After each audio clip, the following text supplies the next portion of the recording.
বন্ধুরা, আর তোমাদের সাথে শেয়ার করতে এসেছি আমি একটা একদম অন্য ধরনের একটা ছোট্ট ভিডিও। তো দেখো, আমাদের এখানে চড়ক পূজা হয় চৈত্র মাসের সংক্রান্তির দিন। তো আজকে চড়ক পূজার নীল উঠানো হয়ে গেছে, আর প্রতি বছরই চড়ক পূজার নীল উঠানোর পর প্রথম আমাদের পাড়ার থেকে এই অনুষ্ঠানটা শুরু করা হয়। এই যে 1 মাস যারা চড়ক পূজা করবে ওরা তো সবাই সংসার ত্যাগ করে 1 মাস ওরা শ্মশানে থাকে।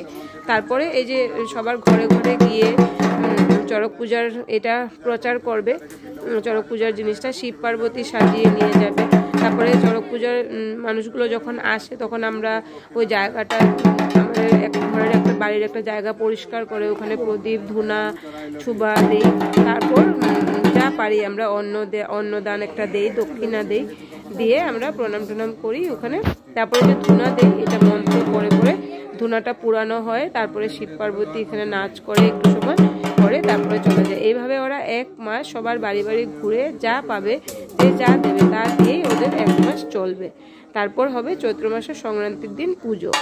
তো আজকে আমাদের বাড়িতে এলো, তো আমরা কি কি করলাম ওইটাই তোমাদের সাথে ছোট্ট করে একটু শেয়ার করলাম। দেখো আমাদের এখানে চড়ক পুজোর নীল উঠানোর পর কেমন করে শিব পার্বতী সেজে কেমন করে আসে, কি করে ওরা বাড়িতে আসলে পরে আমরা কি করি, আর শিব পার্বতী সেজে বা যারা আসে তারাই বা কি করে, একটু তোমাদের সাথে শেয়ার করলাম। একটু তোমরা দেখে নাও আর বলো যে কেমন হয়েছে।